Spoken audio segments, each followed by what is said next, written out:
House members, both representing California, Republican John Campbell, back in Washington now, and Democrat Karen Bass in Los Angeles. Good to see both of you.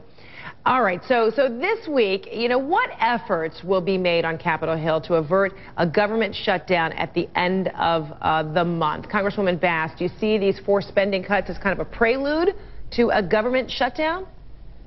Well, I certainly hope that that's not the case, but I have to tell you that the impact is already being felt.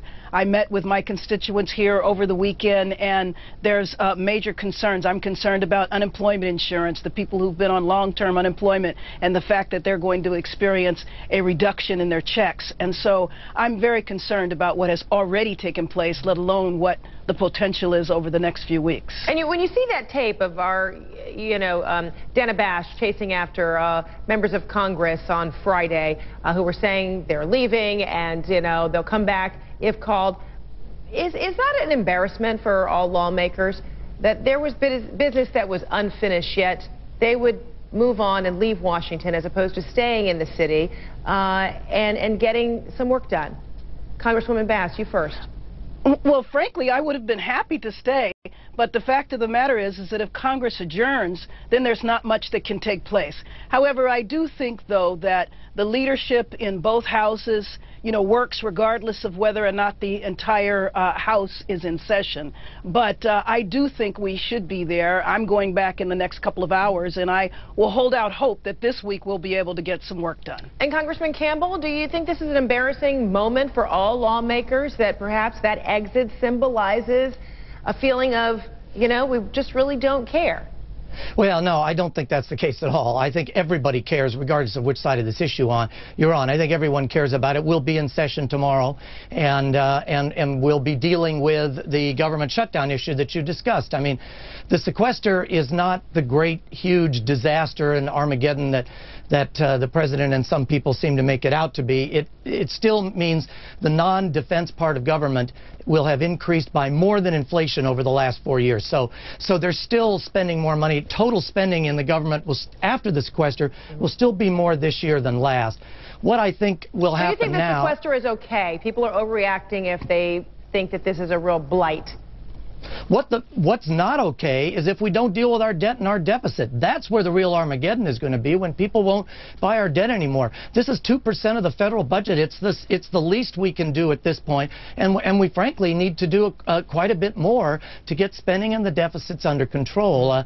I believe that we in the House will pass this week a bill that will extend funding for the rest of the fiscal year at the sequester level, but that will include a lot of things relative to defense, so that the president has some flexibility and so that the priorities of the Congress are taken into account with the sequester. But I will pass that and send that over to the Senate this week, and then we'll see what the Senate does with it before the potential shutdown on March 27th. And are we at this juncture because overall Republicans don't want taxes raised? The White House does, and that's why these two sides really couldn't come together by last Friday, Congressman? We had a big tax increase on January 1st, and there was no spending cuts in that. Zero. There were actually spending increases in that January 1st. So the president got his tax increases.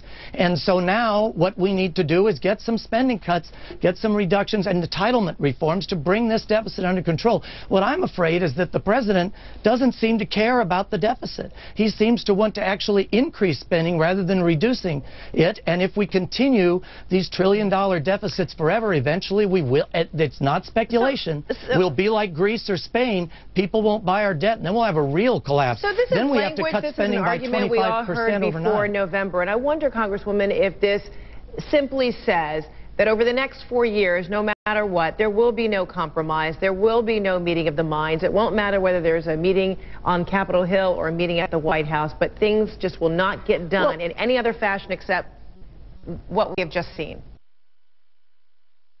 I don't think that should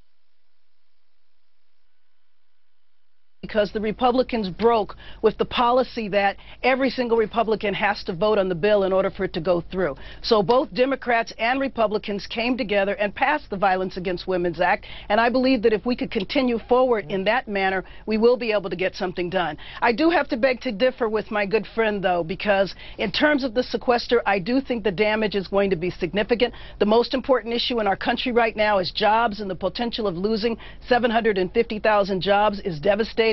In my district alone, when I met with constituents the other day, there was a program that provides meals to seniors that is going to have to cut back. There was a woman that had already received a furlough notice who works at the Air Force Base. We had a meeting in a clinic where they were going to have to reduce coverage to 3,000 people, and they weren't going to be able to provide service for them anymore. And so I don't think that we have to have the gridlock. I do think that the Republicans should come to the table with a balanced approach.